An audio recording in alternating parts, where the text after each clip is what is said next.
Welcome to Nero Wolfe's world, where orchids bloom and secrets unfold. Tell us where you're tuning in from. Archie will keep score, Wolfe won't admit he cares. Subscribe for more classic Nero Wolfe mysteries. Every good mystery deserves good company, and a little gratitude between cases.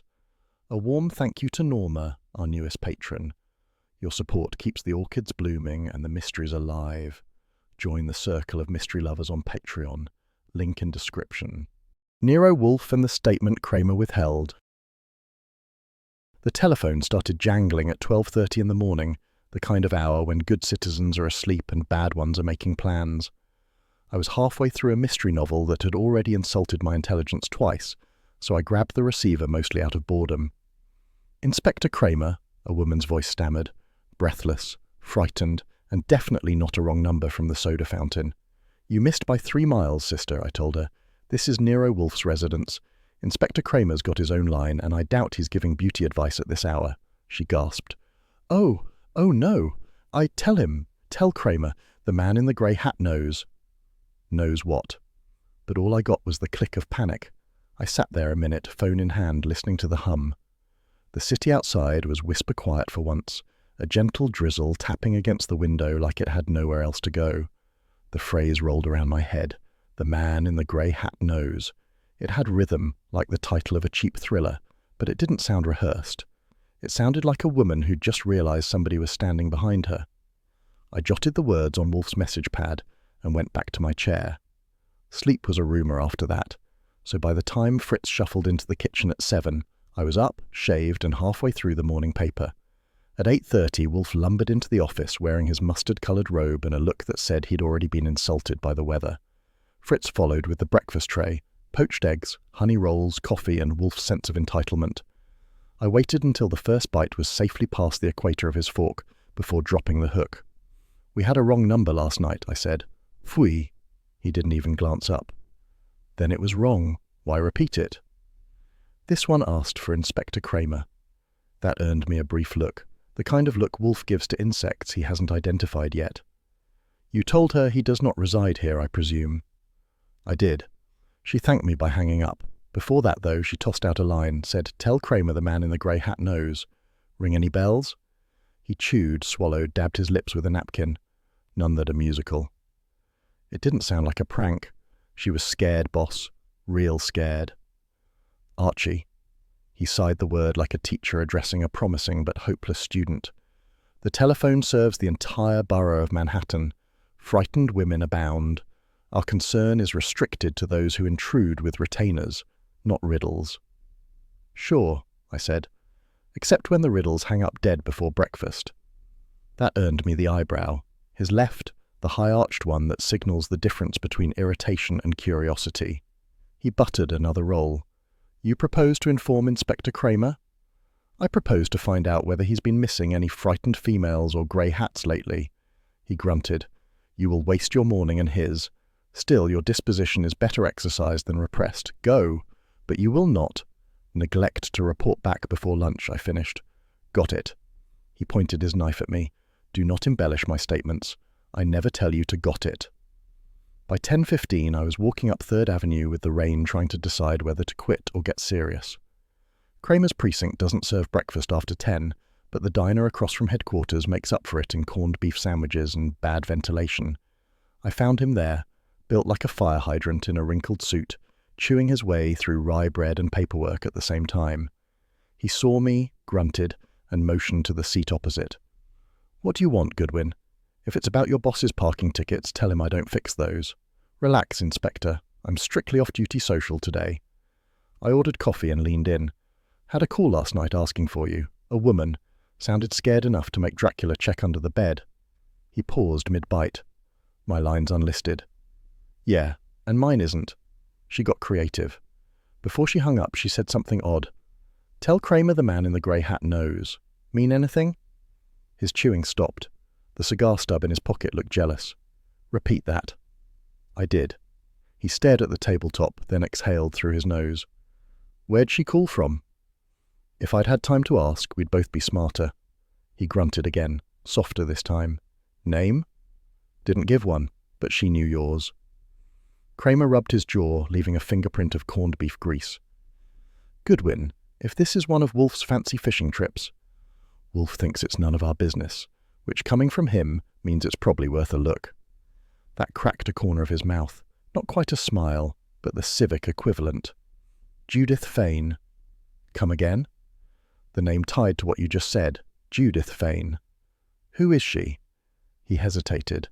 That alone told me plenty. She gave a statement 2 months ago in a murder case. Never made it to court. Case was shelved. Why shelved? Because the DA decided not to dig where it stank, and because Miss Fane disappeared before the hearing. That stirred the coffee in my cup all by itself. And now she's calling me after midnight asking for you. She's not calling anybody, he said. And if she is, I've got bigger problems than jurisdiction.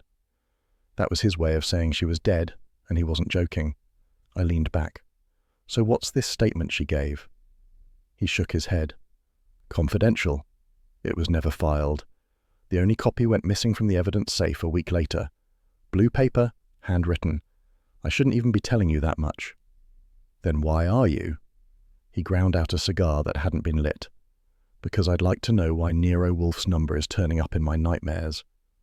I'll ask him, I said, but he charges for dream analysis. He snorted. Tell him to keep his orchids watered, and tell that woman, if she's alive, to stay that way. When I got back to the brownstone, it was 11:30, and Wolfe was already polishing off the last of Fritz's veal pâté.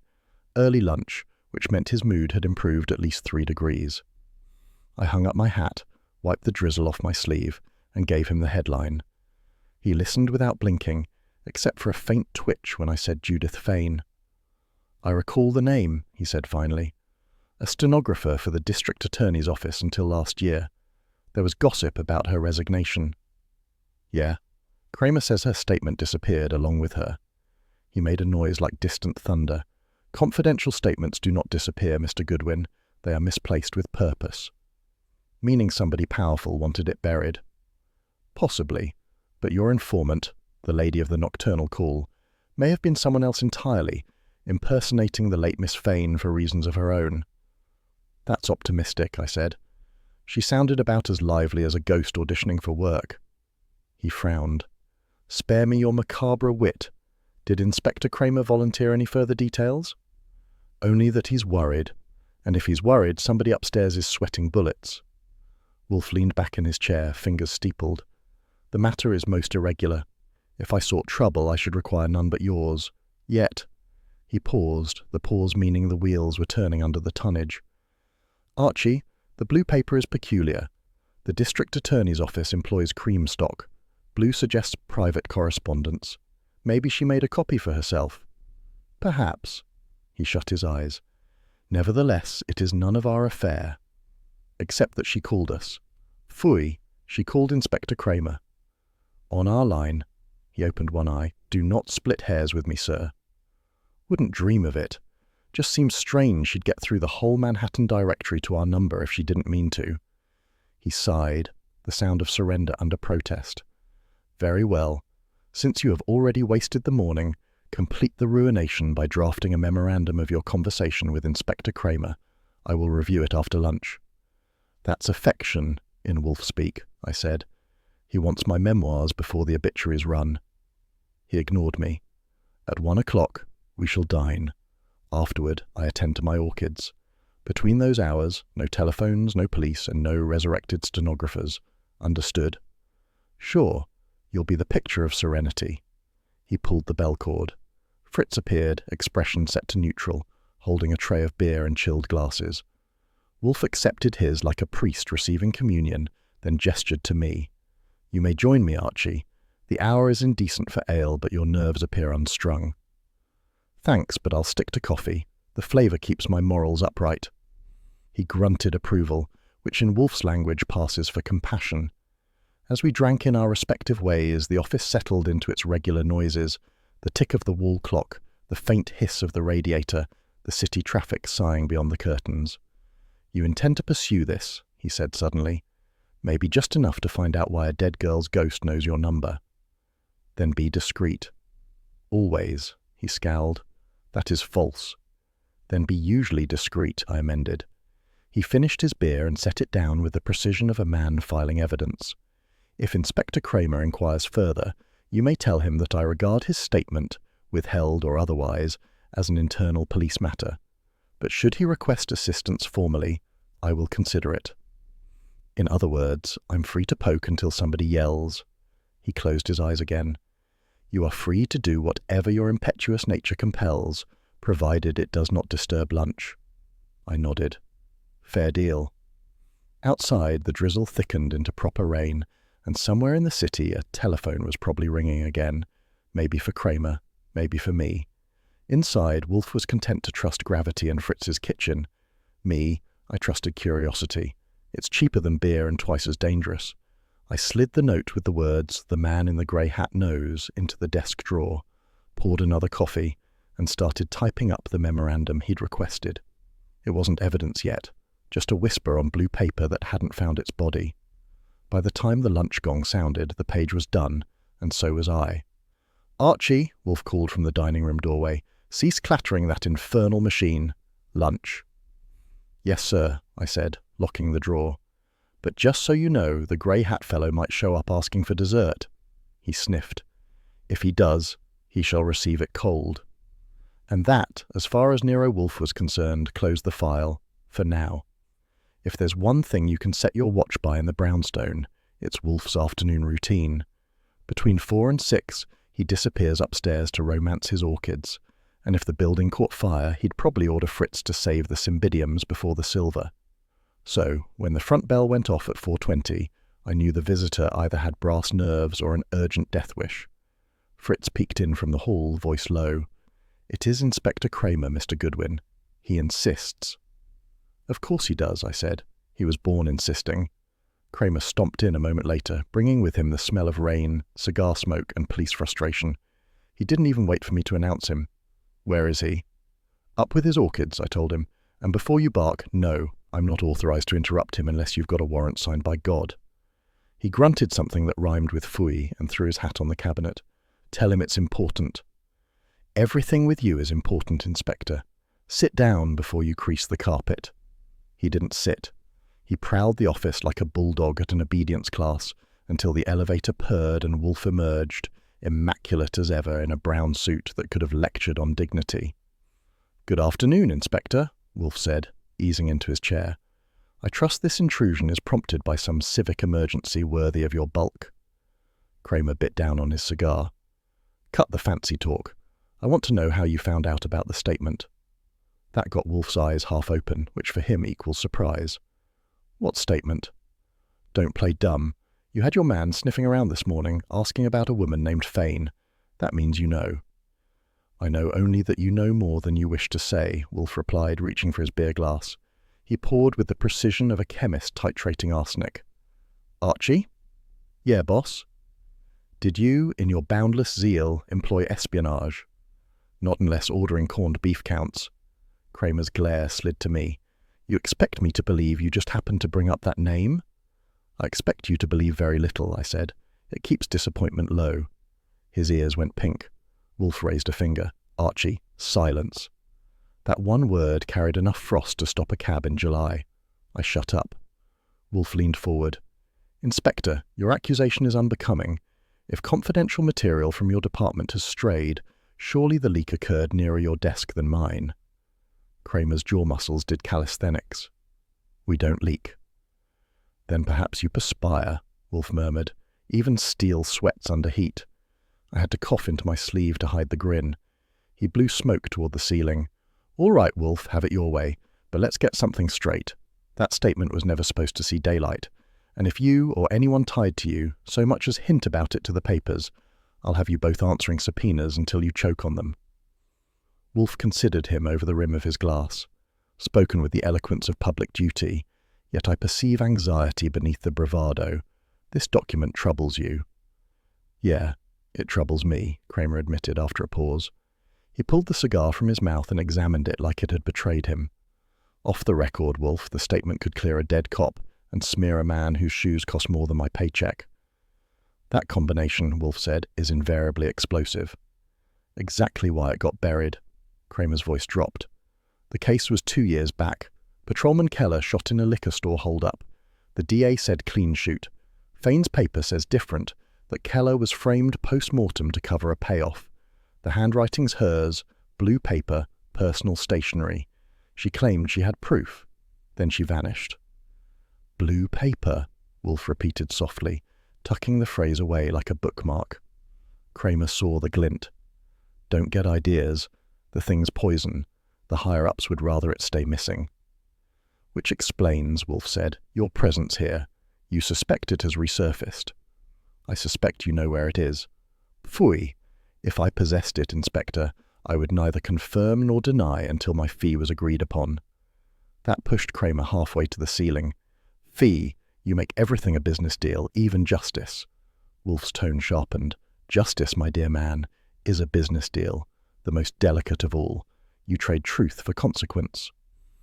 For a moment, the only sound was the clock ticking its way toward 5. Outside, traffic murmured through wet streets. The orchids upstairs were breathing better air than any of us. Finally, I said, maybe we can all relax. No one's blackmailing the DA, and the blue paper isn't lining our wastebasket. So what's the panic? Cramer shoved his hat back on. Because somebody started asking questions about that case again. Some girl called me last night, before she called you, and this morning her roommate reports her missing. That landed like a bowling ball on the carpet. Wolfe didn't move, but his eyelids rose a fraction. Miss Fane? Cramer nodded. Or someone using her name. Either way, I'm sitting on a keg. If this blows, half the department eats shrapnel. Wolfe's voice went silky. Then your impulse should be to keep the fuse dry, not to come barging here flinging sparks. He turned to me. Archie, note the time. 4:51. The inspector's visit and disclosure are off the record. You will type a memorandum for our files only. Got it, I said. Cramer jabbed the air with his cigar. Don't file anything. If this leaks— It won't, Wolfe interrupted. You have my assurance, although I marvel that you entrust me with such information after accusing me of theft. Yeah, Cramer said grudgingly. Well, maybe I trust your big mouth less than I trust the press. He sighed and dropped into the red leather chair at last. Hell, Wolfe, you're right about one thing. The truth's got a price tag, and I'm the sucker stuck paying it. For a second he looked tired, really tired, the kind of fatigue you don't fix with sleep. I'd seen it before in cops who'd stared too long at what passes for justice in this town. Wolfe studied him. Your predicament elicits my sympathy, Inspector. Nevertheless, I cannot rescue you from conscience. If the statement exists, its disappearance was deliberate. Recovering it may endanger you politically. Don't I know it, Cramer muttered. But if Keller was framed, I can't sit on my hands. That, Wolfe said softly, is why I tolerate your intrusions. I blinked. That was as close to a compliment as Wolfe gives anyone. Cramer heard it too and gave a small snort. Save the sugar, Wolfe. Just keep your man out of my way. Archie is rarely in anyone's way, Wolfe said. He merely arrives where paths cross inconveniently. Cramer stood. Then tell him to take another path. Impossible, Wolfe replied. He chooses his own, often against instruction. Yeah, I've noticed, Cramer said, shooting me a look halfway between annoyance and admiration. I spread my hands. What can I say? I'm civic-minded. He grumbled and headed for the door. At the threshold he paused. For what it's worth, Wolfe, if you do stumble on that blue paper, don't burn it. Bring it to me. Maybe between us we can keep the city from choking on it. Wolfe inclined his head. Inspector, your sentiment does you credit. Archie will see you out. I followed him to the hall. You know, for a guy who barges in breathing fire, you leave like a gentleman. Don't push it, Goodwin. Wouldn't dream of it. But if you ever tire of police work, you've got the makings of a diplomat. He barked a laugh, the first of the day, and went down the steps into the drizzle.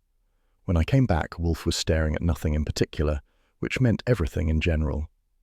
Blue paper, he murmured again. An anomaly. Maybe she just liked colourful stationery. He scowled. In government offices, colour denotes classification. Blue often signifies confidential drafts. If Miss Fane used such paper privately, it implies appropriation. Meaning she swiped it. Meaning she preserved something she feared would vanish. That, Archie, is not theft, but foresight. He reached for the bell cord. Fritz appeared almost instantly, bearing the small silver tray and the chilled glass Wolfe considered a civil right. "Beer, Fritz," Wolfe said. "Our visitor has unsettled the atmosphere."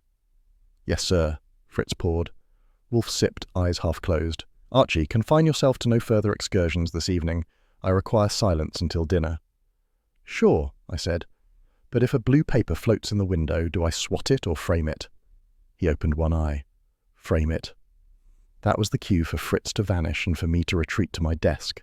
Outside, the rain had turned steady again, and somewhere uptown a typewriter was clattering out someone's downfall. I figured it might be ours, unless we learned first what the man in the grey hat really knew. The wallpaper was pink and peeling, which made it more honest than half the dames in the city. That was my first impression of the boarding house on East 72nd Street, a brick tomb for single girls with Broadway dreams and rent due on Fridays. The smell of boiled cabbage and cheap perfume was locked in combat somewhere between the parlour and the stairwell. I climbed, knocking twice before a voice answered with the kind of suspicion you learn from too many landladies and not enough friends. A small brunette opened the door a crack. She wore a faded silk robe and last night's mascara. "If you're selling anything, it better come with gin."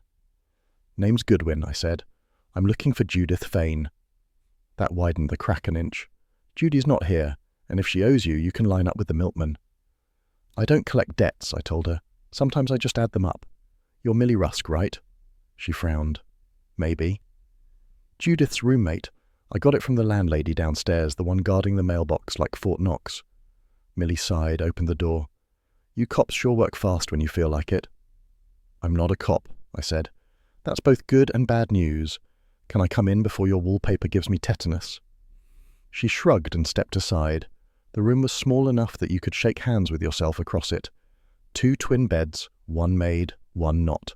Lipstick-kissed mirror, radio humming soft swing, and an open suitcase on the floor with clothes tossed in like a last-minute confession. "She leave in a hurry?" I asked. 3 nights ago, Millie said. "Said she had to meet a man from the department. Wouldn't say which department. You know how Judy was. Liked her secrets neat and wrapped." "Meaning police?" "Could be. She used to type stuff for them, didn't she? Maybe it was work." "Maybe." I crouched by the open suitcase. The closet gaped empty of one hat box. "She take anything else?" "Just the grey hat she was so proud of. Said it made her look respectable." I glanced around. Respectability had moved out weeks ago. But on the radiator under the window, something caught my eye. A corner of carbon paper curling like a snake tongue. I fished it out. It was the second sheet of a typed memo, the top gone, the bottom still legible enough to read one name in the margin, Lieutenant Pearlie Stebbins. I folded it, slid it into my pocket. "You mind if I borrow this?" Millie scowled. "That looks like Judy's office junk. What is it?" "A souvenir." "She's not in trouble, is she?" "Only if missing counts as trouble." Her shoulders sagged. "Figures. Judy always said secrets make you special. I told her they just make you tired." There was the red herring, the weariness in her tone almost convincing me she didn't know more. Almost. I thanked her, left her staring at the suitcase like it might start talking. On the way down, I met the landlady, a long-necked vulture in curlers and house slippers. "You the detective?" she demanded. "Just visiting a friend." "Then you can tell your friend her rent's 3 days past due, and I'm not running a charity." I tipped my hat. "You're not running much of a hotel either." Outside, the evening had settled into that damp New York drizzle that makes neon signs look like bad memories. I stood under an awning, reading the carbon again. Fane deposition. See Lieutenant Pearlie Stebbins. If that was the same Stebbins who rode herd for Cramer, it meant the missing statement had been in police hands once, and maybe still was. I hailed a cab back to the brownstone. When I got in, Wolfe was already in the office with a book on Balkan cuisines. Fritz had delivered coffee, and the room smelled civilized. "Archie," Wolfe said without looking up, "you were to return before dinner." "It's only 6:30, I said, hanging my coat. "If you're timing me with the sundial again, get a newer model." He closed the book. "Your errand?" "Educational. I met a chorus girl who thinks cops pay social calls after midnight. Her roommate, Judith Fane, left 3 nights ago with a man she called from the department. Room looked ransacked for a quick exit. And I brought you a present." I laid the carbon on his desk. He adjusted his glasses, peered at it. A fragment of stationery. Illegal acquisition, I presume. Technically, it blew under my hand. Clumsy burglary by draft, he muttered. You have a genius for accidental crime. Thank you. He read the smudged line again.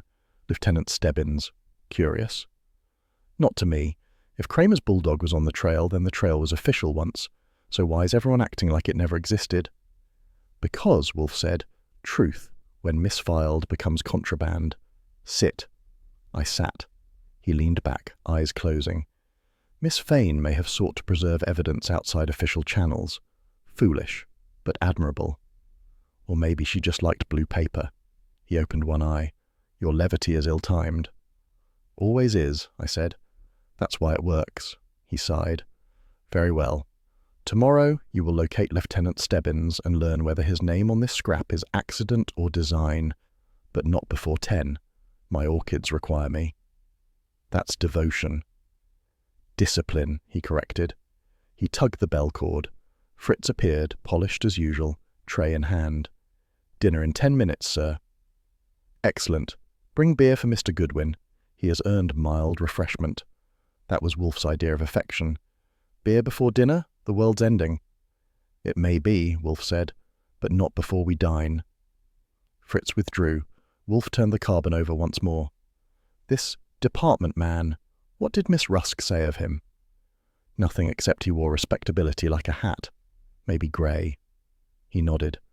Grey is a treacherous colour. It conceals and reveals in equal measure. I smirked. You should try it sometime. Might make you look approachable. Pfui, he said, without heat. If I were approachable, I would be unemployed. The clock ticked, marking the close of business for the day. Somewhere upstairs the orchids waited, untroubled by missing women or blue paper. Wolfe tapped the fragment with a fingertip. Archie, make a photostat of this tonight. Return the original to my safe. Sure, but what if Cramer calls first? He won't. He will drink, fume, and consider whether to accuse me anew. Then he will come tomorrow. And if he brings Stebbins?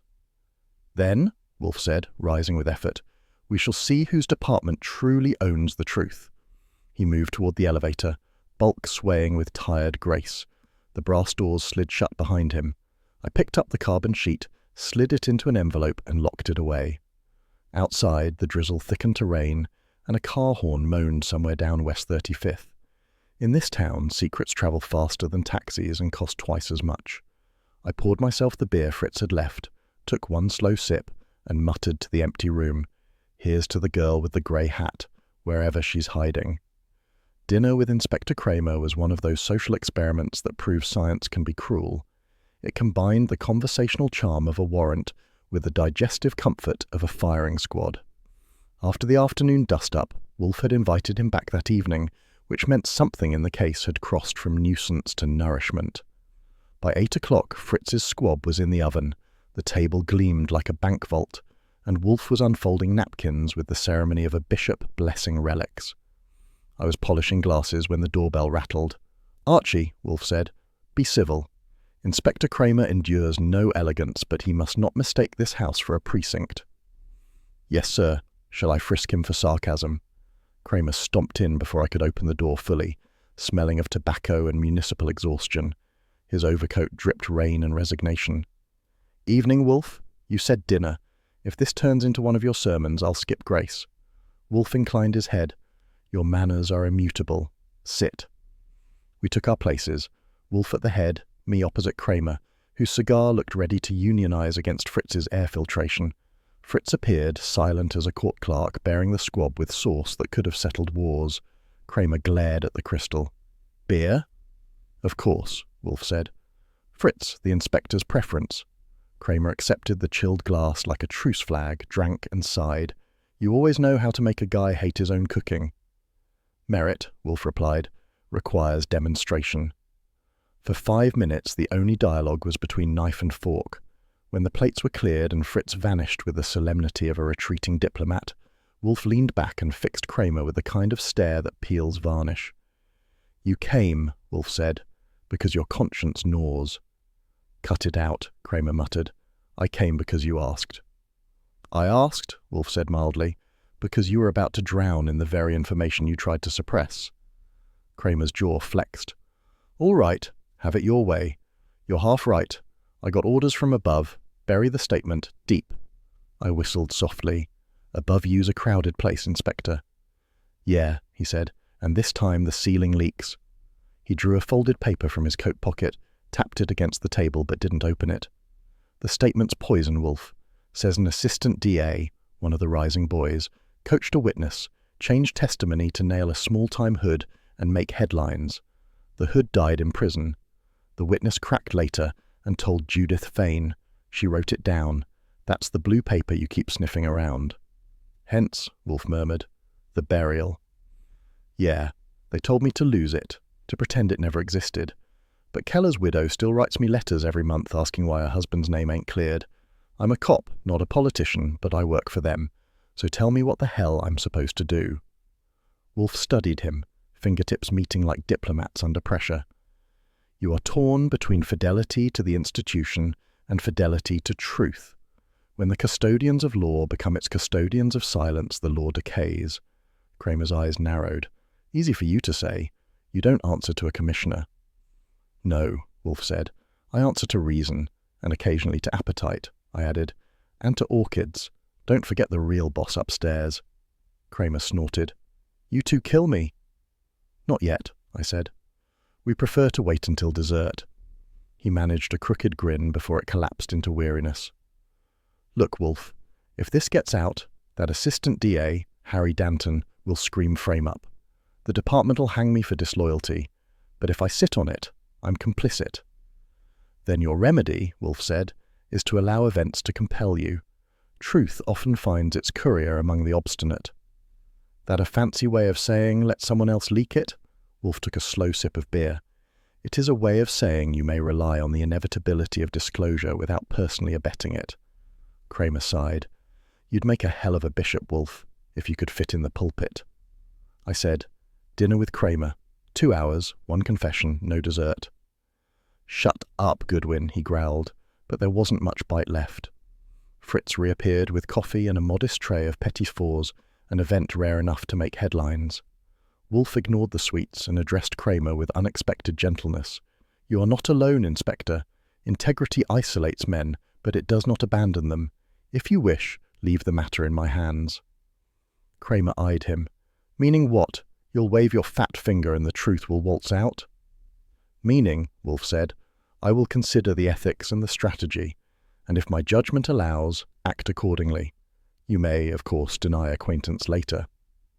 Cramer took another swallow of beer, set the glass down hard. "You'll do it anyway, you always do. Just try not to hand me the bill." "Phooey," Wolfe said, "you exaggerate my philanthropy." They looked at each other across the table, 2 stubborn men joined by the same disease, duty. The silence lengthened until even the clock seemed to hesitate. Finally, Cramer rose, fishing for his hat. "I've said too much already. Forget the initials on that paper. HD never existed. Understood?" Wolfe nodded. "Understood, though not accepted." "That'll have to do." He headed for the hall. I followed, opening the door. Rain hissed against the stoop. "Inspector," I said, "next time bring a lighter topic, like tax fraud or grand larceny." He grunted. "Next time, Goodwin, tell your boss to cook his own squab." Not a chance. He'd season it with Latin. Cramer pulled his collar up and stepped into the night, the door shut behind him with the soft finality of an unsolved case. When I turned back, Wolfe was still at the table, gaze fixed on the abandoned beer glass like it contained prophecy. "You got what you wanted," I said, "a peek under the city's rug." He didn't answer. Instead, he reached for a small envelope I hadn't noticed near his plate, my carbon copy from the Fane room. He tapped the corner marked HD. "Archie," he said, "tomorrow you will confirm that those initials belong to Mr. Harry Danton, Assistant District Attorney. Quietly." I nodded. Quietly. Which, in my case, means 2 taxis, a sandwich, and no gunfire. He almost smiled. "Acceptable. At 9 I will be with my orchids. Disturb me only if the Republic collapses." "That's cutting it close," I said. He reached for the bell cord. Fritz entered instantly, removing plates with surgical precision. Wolfe leaned back, eyes closing in the glow of civility regained.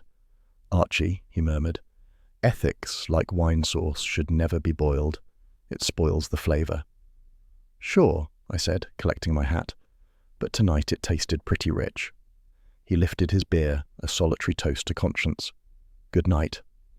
And that was the end of dinner. No dessert, just the aftertaste of truth cooling on the plate. Rain has a way of making Manhattan look honest. By midnight, the city's polish runs down the gutters and what's left is just bone and neon. That was the backdrop when Saul Panzer called in from a phone booth near Lexington Avenue, voice quiet as always, but carrying the kind of detail that keeps insurance men awake. "I've got him, Archie," he said. "Grey hat, grey coat, grey soul by the look of it. Name's Danton. Harry Danton, Assistant DA. You want him tailed home or wrapped in ribbon?" "Tail him," I said. "He's too official for ribbons." Saul didn't waste syllables. He hung up, and I sat there in the brownstone office with the phone still warm, staring at the rain sliding down the window like Morse code from the Almighty. Wolfe was upstairs with his orchids, safe from moral weather. It figured. At 1:15 the elevator sighed and the big man returned, smelling faintly of sphagnum moss and disapproval. "You are still awake," he observed. "Yeah, the city's restless, and so am I. Saul's on our mystery man. He followed him from the precinct to a night bar on Lexington. Says it's Harry Danton." Wolfe frowned. "Assistant District Attorney Danton?" "The same. Our boy with the blue paper alibi."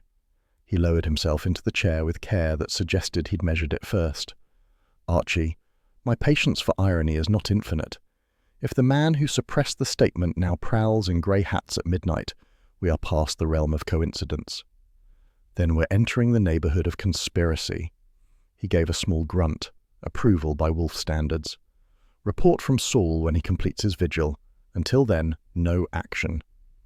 "Sure," I said, "except I'm supposed to sit here knitting." "Do so quietly." I made a note instead. When Saul called again at 2:07, the message wasn't comforting. "Archie," he said, "our man just pulled a disappearing act. Went down an alley off 59th, came out without the hat. The alley drains toward the river. If he pitched the hat there, the rain could have ferried it dockside." I checked the trash. Nothing. He walked into his building bareheaded like it was a fashion statement. "Maybe he left his conscience under it," I said. Saul snorted. "You want me to stick till morning?" "Yeah, but keep dry. The East River's full enough already." I hung up and found Wolfe regarding me with one eyebrow hoisted like a semaphore. "He vanished?" "The hat did. The man's home safe." Wolfe leaned back. "Objects discarded at moments of transition often mark guilt. The hat may reappear." That turned out to be prophetic. The next morning at 7:30, before Fritz could bring coffee, the phone screamed again. This time it was Cramer, and even through the line his tone was full precinct. "Goodwin, put Wolfe on." "He's not awake yet, Inspector. Orchids start at 9. "Well, wake him," Cramer barked. "Judith Fane's been found, East River Pier, drowned. And get this, a grey hat floating beside her. Label reads Delane and Company, 5th Avenue. Ever heard of it?" "Only if it sells halos," I said. "How bad?" "Bad enough. There's a thumbprint inside the brim. We're checking it. You tell Wolfe to keep his nose clean. If this turns into one of his pet puzzles, I'll—" He cut himself off. Maybe he remembered we weren't enemies anymore. "Just tell him," he finished gruffly, "that I'll call again at noon." I put the receiver down slow. The office felt colder, like the radiator had just read the news. Judith Fane, the girl who'd called us by mistake, or maybe not by mistake at all, was done with mistakes. Wolfe entered 5 minutes later in his robe, the morning edition tucked under his arm. "You are as pallid as a hothouse root," he said. "What has occurred?" "Cramer called. Judith Fane's dead, East River job. And guess what was keeping her company? A grey hat with a 5th Avenue label." He stopped halfway to his chair. "Delane and Company?" "Yeah. How'd you know?" "Intuition," he murmured. "Or inevitability. Continue." "She drowned sometime last night, probably around 2. Cramer's men found her near Pier 12, said they're testing prints on the hat." "Prints," Wolfe said, "which they will not announce until they decide whether to prosecute or protect." "Maybe both." He ignored that. "You will, at once, visit Delane and Company on 5th Avenue. Obtain the sales record for that hat. If you encounter resistance, employ your usual blend of charm and effrontery." That's my patented mix. Should I mention who sent me? He waved a hand.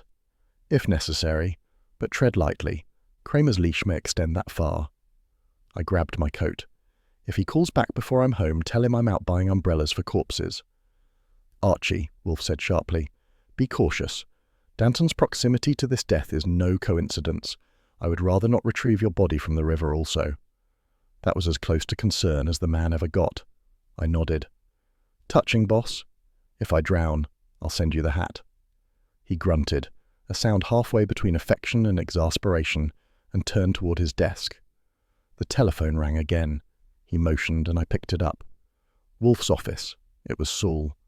I just saw the morning bulletin. That hat. They found it where I lost the trail. Danton ditched it there, all right. You want me to keep on him? Yeah. Don't spook him yet, but stay close. If he sneezes, I want to know what colour the handkerchief is. Got it. Saul hung up. I relayed it to Wolfe. He tapped his fingertips together, a drum roll of logic. Then our grey hat has migrated from Danton's head to a corpse's side. A symbolic exchange, perhaps. Yeah. Guilt by wardrobe. Pfui. Guilt by opportunity. He picked up the phone, dialed with deliberate precision, and when Cramer's gruff hello came through, his voice turned as smooth as courtroom silk. Inspector, good morning. I regret the hour, but my assistant informs me Miss Fane's death involves an article recently observed in Mr. Danton's possession. You will, of course, proceed according to evidence. However, should that evidence become misdirected, I should like to assist its recovery. I could almost hear Cramer chew his cigar. Wolfe, stay out of this. I shall endeavour to, unless the circumstances insist otherwise. Click. Wolfe replaced the receiver and looked at me. Archie, you see? The inspector's tone confirms the print belongs to someone he cannot accuse. Our assistant DA. As I grabbed my hat, brown, respectable and safely anonymous, I paused at the door. If you want to lose a conscience, try the East River, I said. It's full of them. Archie, Wolfe replied, eyes half closed. I prefer to lose nothing, including you. Go. So I went, into the wet grey morning where hats and truths both had a way of washing up unwanted. The Fifth Avenue boutique smelled like lavender, leather and quiet blackmail, the kind of place where a lady could buy discretion with her hat size. A gold sign above the door read Delane & Company, and even the lettering looked nervous. I shook the rain off my coat, adjusted my tie, and stepped into a world upholstered in good taste. The woman behind the counter was all poise and perfume, late 40s, silk blouse, pearls that probably had first names. She looked like she could design a hat that could ruin a marriage and still make the widow look respectable. Good morning, she said, smiling like etiquette required it. May I help you? You already have, I said, just by standing there. Her smile twitched, half flattered, half suspicious. I beg your pardon? I'm looking for information on a hat. Grey felt, narrow brim, sold last month. Label says Delane & Co. A friend of mine, Mr. Nero Wolfe, suggested I ask you directly. At the name, something shifted in her face. Not much, just enough to show she knew the brand. She folded her hands. Mr. Wolfe. Yes, I've heard the name. I suppose this is an inquiry of the, how shall I put it, confidential variety. Strictly friendly, but if the police start asking first, confidentiality becomes a luxury item. She hesitated. Then, in a voice like fine scissors through satin, she said, I remember the hat. 3 of them, actually. Same cut, same felt, custom order. 3? Yes. One was for a gentleman, Mr. Danton, another for a young woman, Miss Fane, and a third for a lady whose gloves were too new to be honest. That line deserved framing. Meaning? I asked. Meaning she tried too hard. The gloves, the posture, the way she said she'd just come into town. I know deception when it fits poorly. Did you get her name? She shook her head. No, she paid in cash. New bills, crisp. And she didn't want it wrapped, she wore it out. Out of curiosity, I said, was her hair dark or light? Mrs. Delane glanced toward the front window where the rain streaked down the glass like a curtain. Neither. Ash blonde. The kind of polish that doesn't occur by accident. Sounds memorable. Oh, she was. Frightened, too. She kept glancing at the door. I thought perhaps she expected someone, or feared someone. She left quickly. That last part she said with a tremor. Not fear exactly, remorse. I leaned on the counter, just enough to break the symmetry. You seem nervous, Mrs. Delane, the sort of nervous that comes from knowing which customer brought trouble. I've no interest in trouble, Mr. Goodwin. Her eyes met mine, cool and steady. But trouble sometimes insists on visiting. A red herring presented itself when she added, "Perhaps you should speak to the store across the street. They sell men's accessories. Some of our clients have their purchases delivered there." It was a graceful misdirection, but I wasn't buying. "Thanks, but I'll stick with the shop that sells hats to corpses." Her lips tightened. "That's unkind." "So's murder. You can't sew a ribbon on it and make it pretty." For a moment, the air in the boutique thickened with silence. Then she turned, pretending to adjust a mannequin's veil. "I've told you what I remember." "Not quite," I said. "There's one detail left." She didn't turn around. "What's that?" "The lady with the new gloves. How tall?" "About my height," she said softly. "And she wore a fur collar. Mink, perhaps sable. A ring on her left hand. Unmistakably expensive." "Married woman, then?" "Widow, perhaps, or soon to be one." That line had enough chill to fog the mirrors. I thanked her, left a business card on the counter and turned toward the door. But as I reached for the handle, I felt the lightest brush at my coat pocket. Nothing blatant, just a flutter. When I turned, she was across the room again, rearranging feathers like nothing had happened. Outside, the rain had stopped pretending and started committing. I ducked into a doorway, fished in my pocket, and found what she'd slipped there, a white envelope, unsealed. Inside was a business card, the kind you'd hand a judge or a blackmailer. Mrs. Harriet Danton. So, the third hat belonged to the assistant DA's wife. It was tidy symmetry, and in this town, symmetry usually came with blood on it. I flagged a cab back to West 35th, rehearsing the story for Wolfe. When I got there, the brownstone felt too calm for comfort. Wolfe was in his office, a fortress of routine. Orchids done, lunch finished, beer at his elbow, and me expected to interrupt his piece. He didn't look up when I came in. "You've returned intact, that's mildly reassuring." "Barely," I said, dropping the card on his blotter. "The hat shop's more nervous than a numbers runner on tax day. Mrs. Delane remembers selling 3 identical grey hats, one to our pal Danton, one to Miss Fane, and the third to a mystery lady with money to burn and gloves too honest to be new." He picked up the card, read it, and gave the faintest smile. "Mrs. Harriet Danton." "Yeah, the assistant DA's better half. Apparently she buys in bulk, hats and alibis." Wolfe turned the card between thick fingers. "Fascinating. A woman who purchases the same hat as her husband's mistress and wears it into anonymity. Either poetic guilt or deliberate camouflage." "Maybe both. Delane didn't want to talk, but she's scared. Scared enough to plant that card on me like a confession." "Did she name the lady outright?" "No. She tried to steer me toward another store. It was a dodge." "Then she understands the stakes." Wolfe leaned back, eyes closed, the card resting like a chess piece in his hand. "Archie, these grey hats are symbols of duplicity, each purchaser concealing truth beneath taste. I shall ponder it." "While you ponder, what do I do?" He opened one eye. "Type a memorandum. Detail Mrs. Delane's remarks precisely." "You mean write while you drink beer?" "Correct. Efficiency requires division of labour." "Sure," I said. "And if charm were currency, that woman was inflation." He raised an eyebrow. "Your metaphors improve only under pressure. Go type." I sat at my desk, hitting the keys in rhythm with the rain still drumming outside. Every name, Danton, Fane, Delane, seemed to fit the same pattern, genteel surfaces hiding panic underneath. When I finished, Wolfe rang for Fritz. "Dinner?" I asked. "Not yet. Coffee," Wolfe said. "I require fortification. Our investigation is entering its most unsavory phase." "Yeah," I said, leaning back. "The part where the hats start fitting too many heads."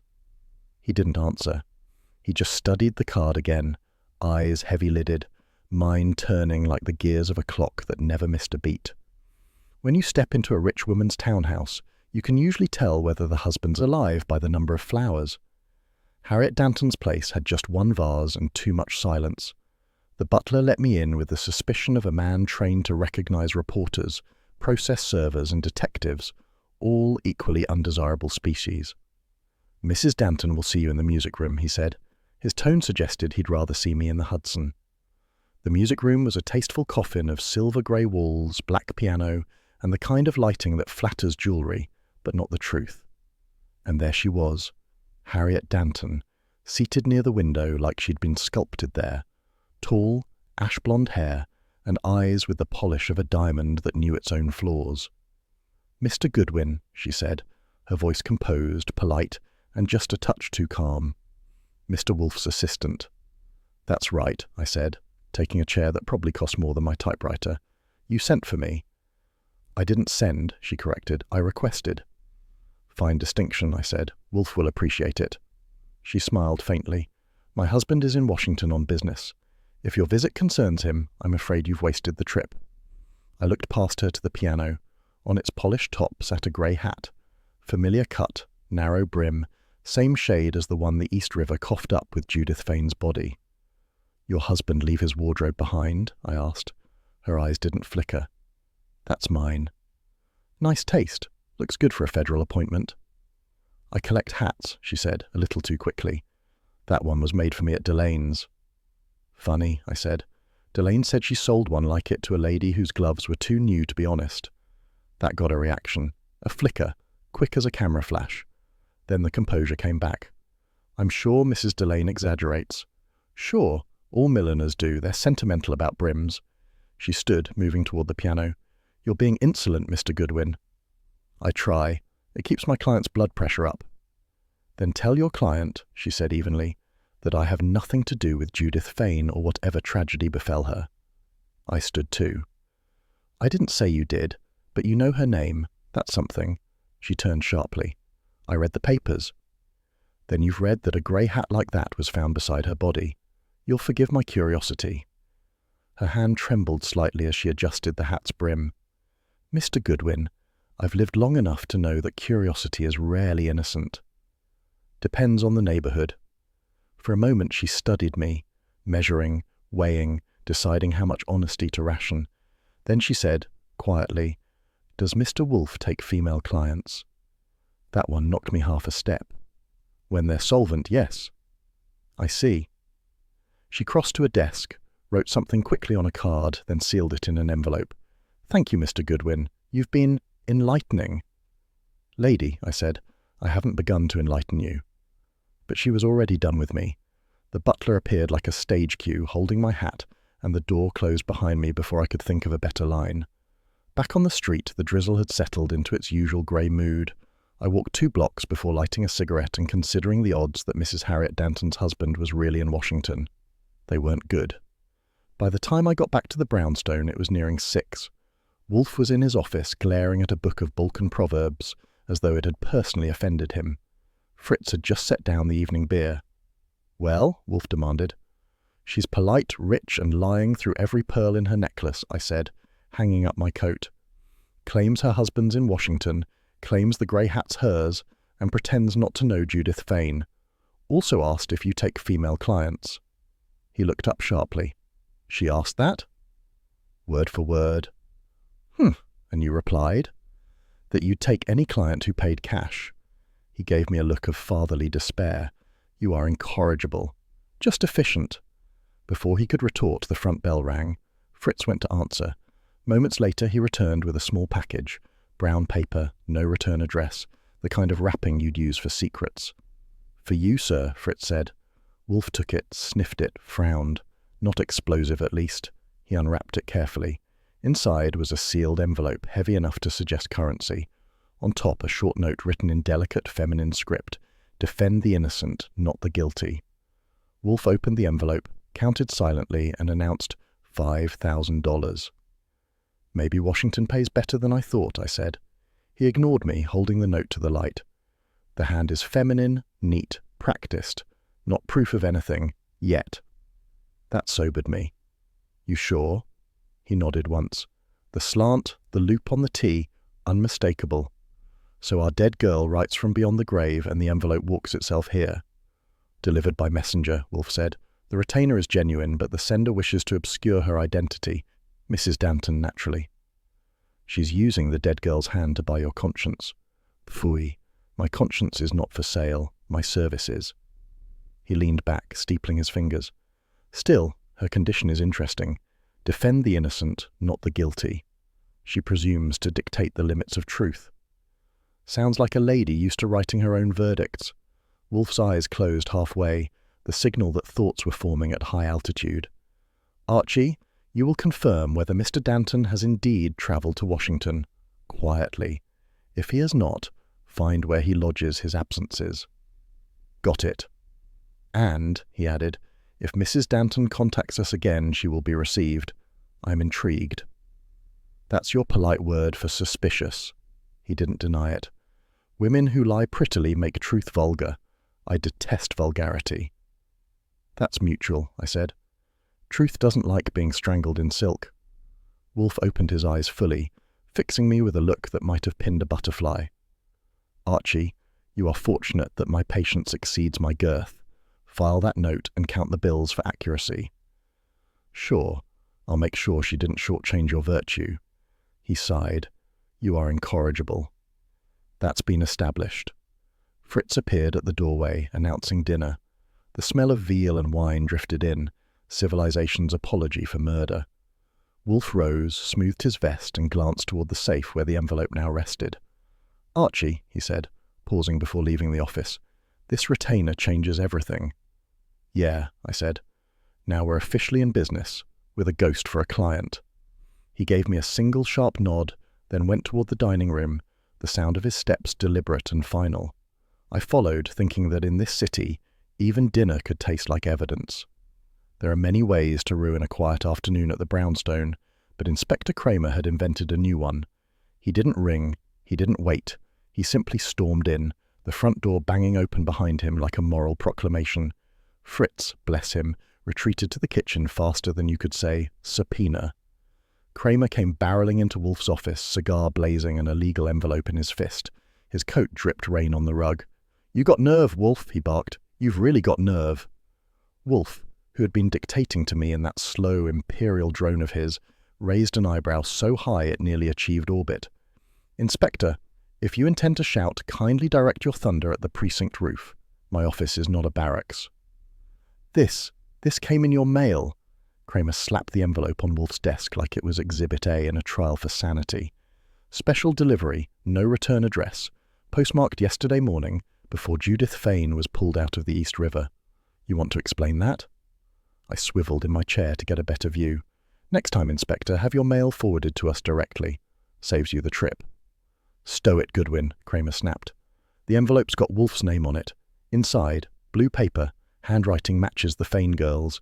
The missing statement, the one everyone's been crawling the city for. That earned even Wolfe's attention. He reached for the document as though it were a delicate orchid petal. His fingers moved slow, reverent. Blue paper, he murmured. As you said, Inspector. Handwritten. Miss Fane's own. He unfolded it, eyes moving left to right, mouth tightening line by line.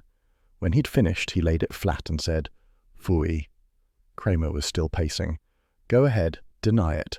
Tell me how it materialized here by accident. Wolfe didn't look up. You are overwrought, Inspector. Sit down. I'll stand. Then vibrate quietly, Wolfe said, and listen. I stifled a grin. He continued, voice like cold steel polished for demonstration. This statement exonerates Officer Michael Brett, the man killed 2 months ago in that liquor warehouse affair. The same case your office conveniently shelved after the Assistant District Attorney, Mr. Danton, declared the evidence insufficient. Cramer ground his cigar between his teeth. Don't tell me what my office did, Wolfe. That blue sheet could blow half the DA's building apart. Indeed, Wolfe said, and it names Mr. Danton explicitly, accusing him of perjury and the suppression of testimony. I whistled low. If that's true, Danton's grey hat just got a whole lot heavier. Cramer turned on me. You think this is funny? A woman's dead, a cop's name's in the mud, and the DA's office has gone radio silent. That's not funny, Goodwin. Neither is finding out your mailman's moonlighting as a homicide courier, I said. Cramer ignored me and leaned over the desk. Wolfe, if you're sitting on evidence, I am sitting, Wolfe interrupted, on my chair, not evidence. This was delivered to me unsolicited. By the time you burst in, it had not been read. That's a hell of a coincidence. I do not rely on coincidence, Wolfe replied. I rely on causation. Judith Fane mailed this to me of her own volition, fearing suppression. She anticipated her peril.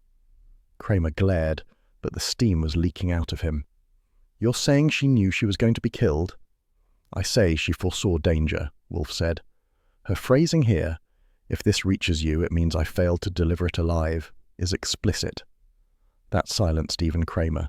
Wolfe reached for his beer, sipped, and continued in the tone of a man lecturing history itself. Miss Fane understood integrity as an obligation. When the custodians of justice chose convenience, she sought another custodian. Me. Cramer stared at the letter like it might start smoking. We'll need to verify it, of course. Of course, Wolfe said dryly. You'll test ink, paper, postmark, and doubtless my patience. He handed it across the desk. Cramer took it reluctantly, folding it with the tenderness of a man handling dynamite. The postmark, Wolfe added, was yesterday morning, yes? Cramer nodded. 8:30 a.m. Midtown Station. That's the day before she went in the river. Then, Wolfe said, Miss Fane mailed it shortly before her appointment with her murderer. That stopped even Cramer's pacing. He dropped into the red leather chair, exhaling smoke and defeat. Damn it, Wolfe, the DA's office has gone tight-lipped. I tried calling, no one's talking, the commissioner's nervous. Danton's been called away on official travel. You see what this means?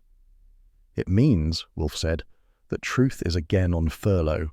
I added, and our client list just gained one ghost and lost one assistant DA. Cramer shot me a glare but didn't bite. He looked tired now, like the job had turned from a vocation to a punishment. All right, Wolfe, what do you plan to do with it? Preserve it, of course. I will provide a certified copy for you. The original stays here. Cramer grunted. You don't trust my chain of custody. I trust your integrity, Inspector, Wolfe said smoothly.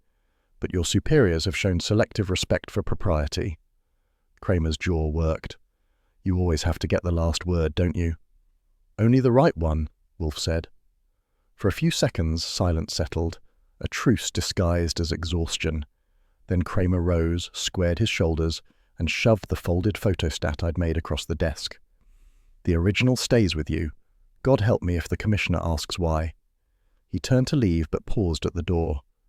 For what it's worth, Wolfe, this time I hope you're right.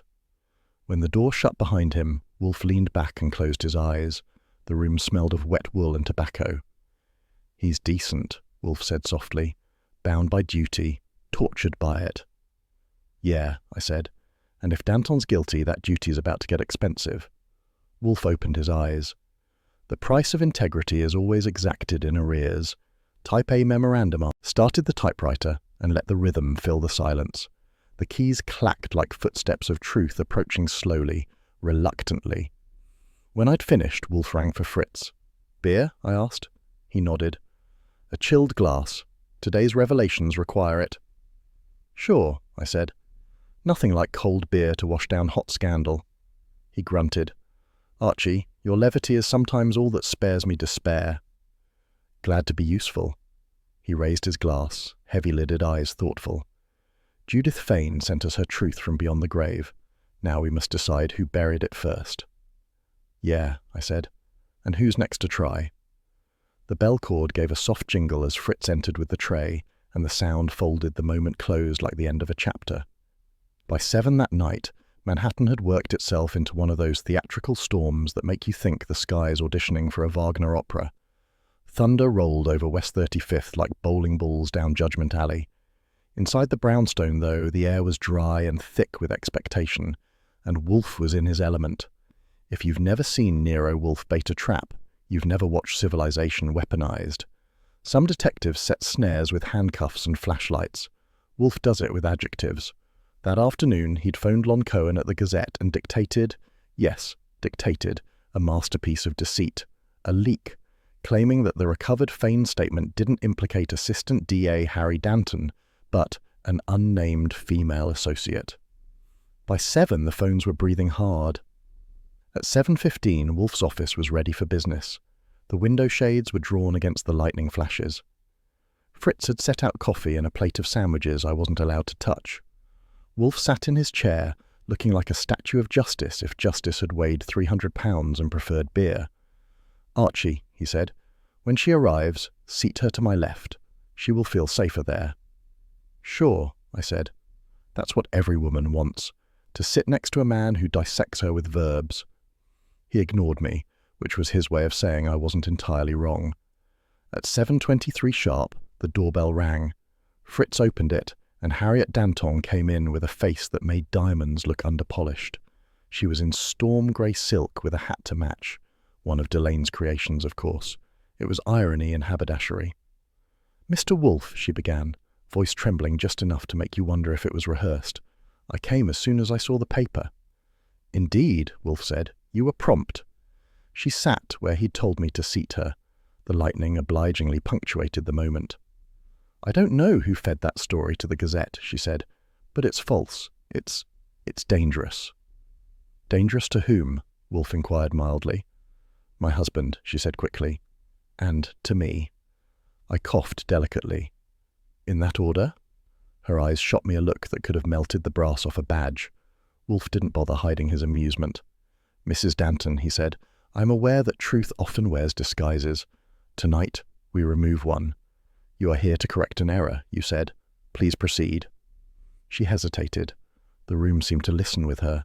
Rain ticked against the window like small, anxious fingers.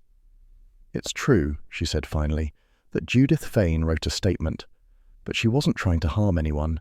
She was frightened, confused." "Confused enough," Wolfe murmured, "to drown herself with assistance?"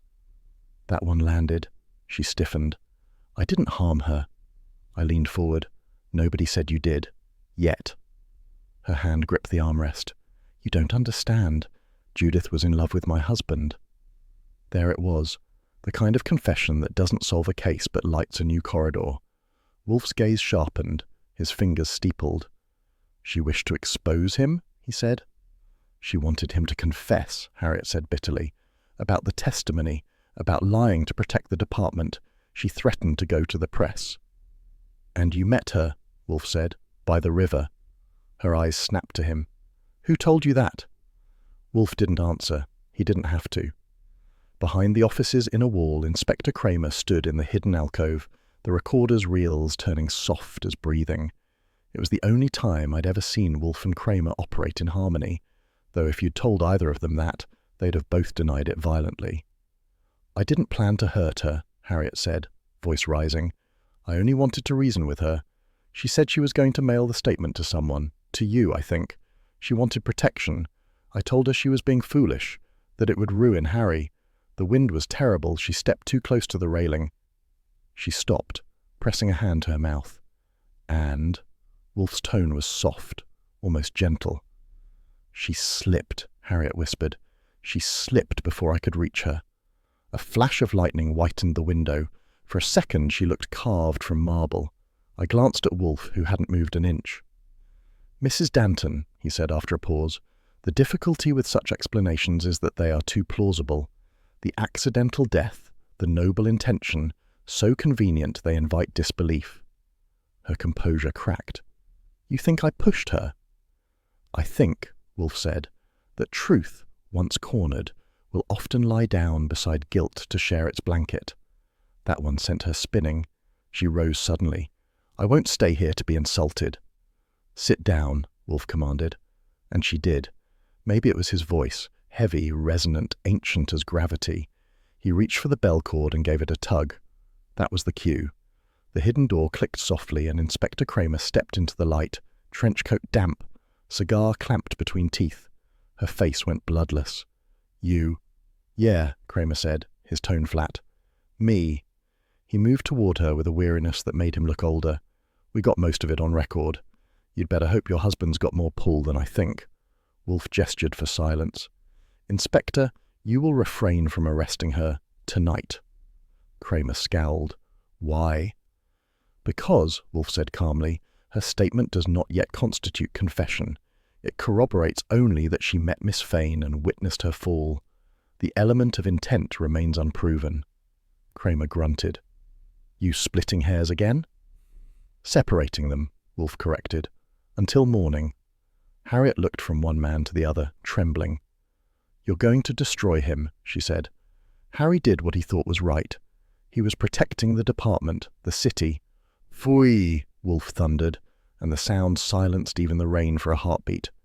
He protected himself, and you, out of love or loyalty, protected his deceit. In doing so, you condemned an innocent woman.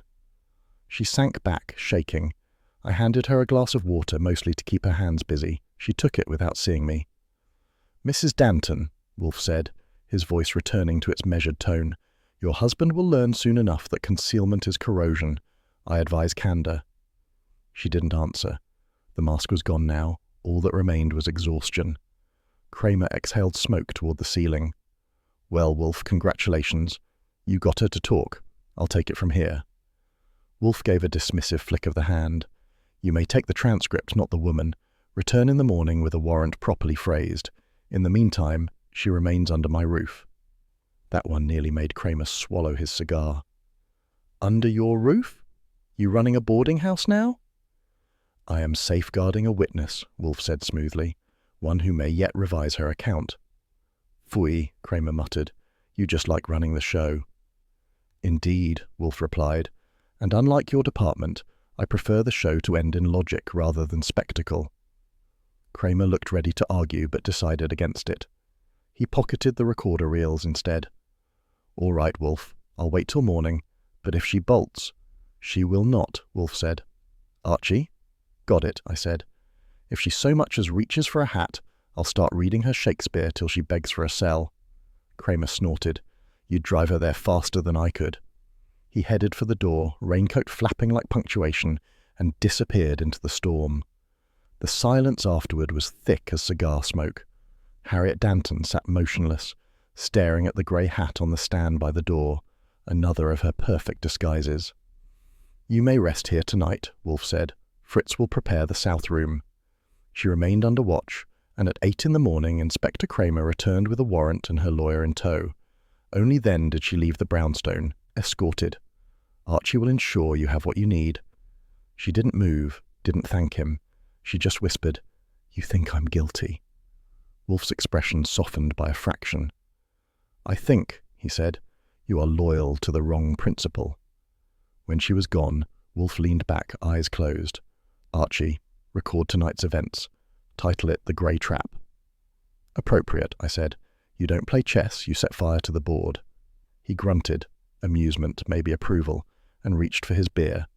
The lightning flashed again, turning the room silver for an instant.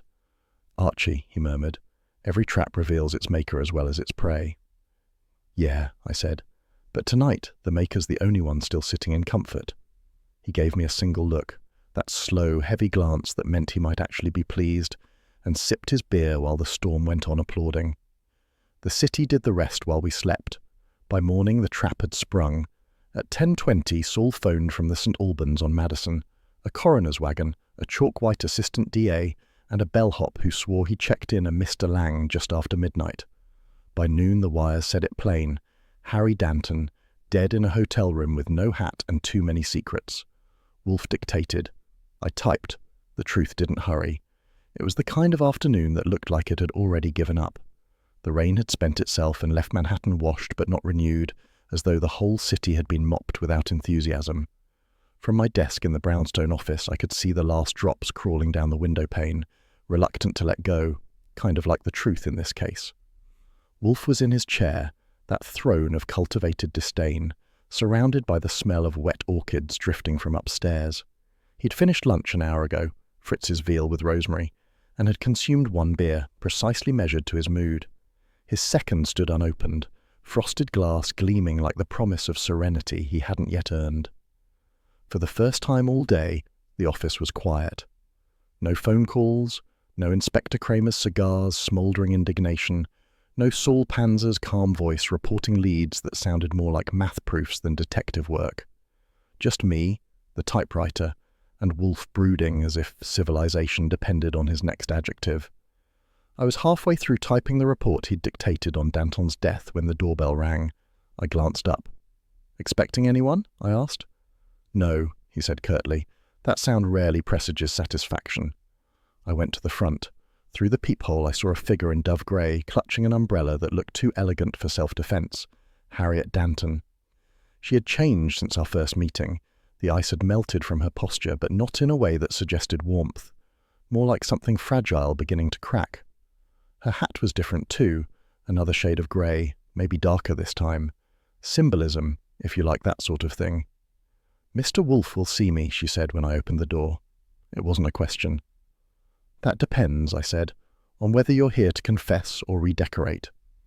She gave me a look that might have killed a weaker species of man, then glided in. I hung up her coat, escorted her to the office, and announced her with the kind of flourish that usually precedes an explosion. "Mrs. Harriet Danton to see you, sir," I said. Wolfe didn't stand. He never does, but his head lifted slightly. "Mrs. Danton," he said, his tone as smooth as the amber on his desk globe. "You come, I presume, for your hat." Her composure faltered, just a fraction. "Yes," she said after a pause, "the grey one. I was told it was found here." "A misunderstanding," Wolfe replied, "but I commend your initiative. It saves me the trouble of summoning you." She blinked. "Summoning me?" "Yes. You see, your husband's death, regrettable as it is, has simplified certain ambiguities. I am now at liberty to clarify them." I stayed by the globe, notebook open, pretending to jot notes while actually watching her hands. They were gloved, perfectly of course, but trembling beneath the silk. "You have no right," she began, "to imply—" "I imply nothing," Wolfe interrupted. "I state." He leaned forward, and the air in the room got smaller. "You purchased 3 grey hats from Mrs. Delane on Fifth Avenue, one for yourself, one for your husband, and one for Miss Judith Fane." She stiffened. "That's absurd." "It is also documented. Mrs. Delane recalled you vividly. Your gloves too new to be honest, your demeanour too brittle to be innocent. You paid cash, but left a trace nonetheless." Her eyes flicked toward me, maybe hoping for rescue. She should have known better. "You can't prove anything," she said. "Proof," Wolfe said softly, "is the end of a process, not its beginning. We are still mid-course." That was when I heard the creak of the hall floorboards. Cramer, waiting like a bulldog with patience forced upon him. Wolfe had invited him earlier, under the pretext of returning the missing statement. Instead, he was stationed in the hallway, recorder ready, smoke-free for once. Harriet adjusted her hat. "You have no idea what you're meddling in, Mr. Wolfe." "On the contrary," Wolfe said, "I have every idea. You came to retrieve your hat, yes, but also to test whether I have connected the thread between Judith Fane's letter, your husband's alias at the St. Albans, and your presence by the river that night." Her breath caught. It was subtle, but Wolfe saw it. He always does. "Ridiculous," she said. "Perhaps." He gestured to the letter on the desk, the one written by Judith, blue paper creased and delicate, as if afraid of what it carried. "You see, Mrs. Danton, Miss Fane was not only brave, but methodical. She sent me this before her death, and in it she wrote, 'The woman who pities him most will be the one who destroys him.'" The colour drained from Harriet's face. She sank into the red leather chair across from Wolfe, the Queen deposed. "I don't," she began, but he cut her off with a raised hand. "Do not insult us both with artifice. You meant to protect your husband's career. When Miss Fane refused silence, you arranged to meet her at the pier. The quarrel turned fatal. Later, when Harry resolved to confess, you met him again, under the alias Mrs. Lang. He threatened exposure, and you silenced him." Her lips parted, no sound emerging. Outside, thunder mumbled a lazy echo, the city clearing its throat for the final act. "You can't possibly know." "I know because you told me," Wolfe said. His voice was almost gentle now. "In this very room, 2 days ago, you asked whether I take female clients. And you said, 'Do you remember? Some women will do anything to protect what's theirs.' That was not inquiry, Mrs. Danton. It was confession disguised as curiosity." She rose abruptly, clutching her gloves as though she could wring denial from them. "This is monstrous." "Truth often is," Wolfe murmured, "but it serves its own ends." I took a step toward her, just in case drama turned to panic. "You might want to sit back down, lady. There's more room for shock that way." Her gaze darted toward the door, and I saw the exact moment she realized she wasn't leaving alone. Cramer stepped in, recorder off, hat in hand, a gesture as rare for him as apologies are for Wolfe. "Mrs. Danton," he said gruffly, "we'll need a few statements downtown." Her composure crumbled like sugar in rain. "I didn't mean to. She wouldn't listen. He said she'd ruin everything." "Yeah," Cramer said quietly. "They always don't mean to." For once, his tone wasn't angry. It was tired, like he'd seen the same movie too many times and never liked the ending. I moved to the desk, sliding Judith's letter into an envelope. Wolfe's hand stopped me. "Leave it," he said. "The inspector will require it." Cramer nodded. "For the record, Wolfe, this one's yours. We'd have buried it under Danton's gun if not for you." Wolfe inclined his head slightly. Justice, Inspector, is a collaboration, though one rarely practiced gracefully. Cramer gave a half grin, rare as comet sightings. "I'll buy you a beer someday." "That," Wolfe said, "would constitute bribery." "Then call it gratitude." "Phooey." Wolfe waved him off, but the corner of his mouth softened. Cramer turned to me. "Goodwin, keep him out of trouble till I'm gone."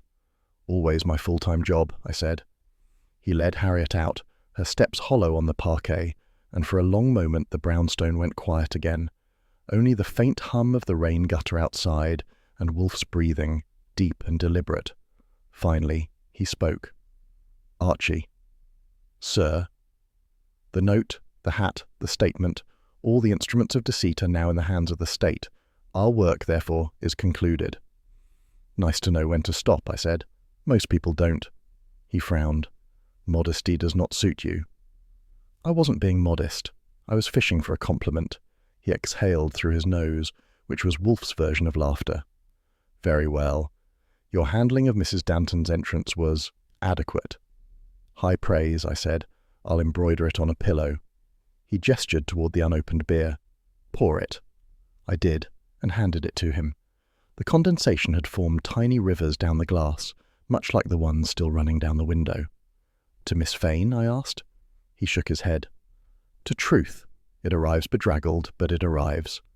He took a long sip, savouring it as though integrity itself were carbonated. "Cramer will make headlines," I said. "DA's office will chew nails for breakfast." "Let them," Wolfe said. "They require roughage," I grinned.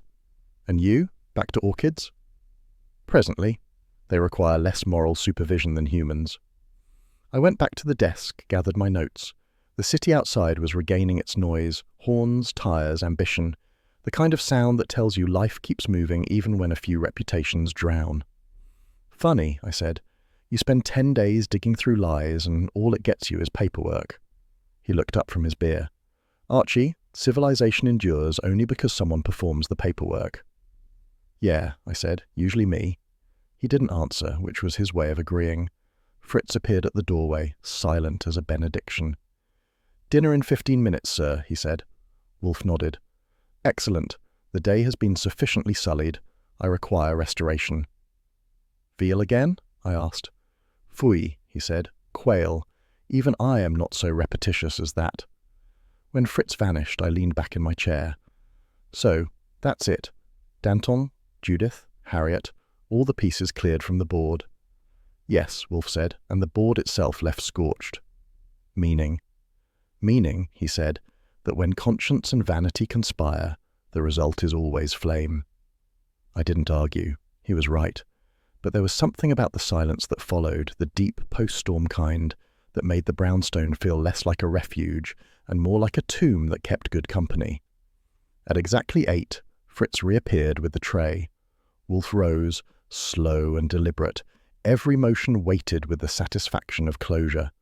I closed my notebook, stacked the files and shut off the lamp by the window. The last streaks of rain had gone, leaving the city glittering like a polished lie. Wolfe paused at the doorway. "Archie?" "Yeah?" "Inform Mr. Cohen that the case may now be reported. Accurately." "That'll be a first," I said. He almost smiled again. "Accuracy, Archie, is the most neglected virtue of journalism. Encourage it." "Sure," I said, "right after I pay the phone bill." He grunted, approval or maybe resignation, and disappeared toward the dining room, where quail and order awaited him. I stayed another minute, listening to the ticking of the clock and the fading echo of Cramer's departure. Then I reached for the phone because someone had to keep the modern world paid up. The rain had stopped, Wolfe had his beer, and Manhattan had its scandal neatly boxed and labelled. Cramer got his statement, Wolfe got his beer, and I got to pay the phone bill. That's justice, Manhattan style.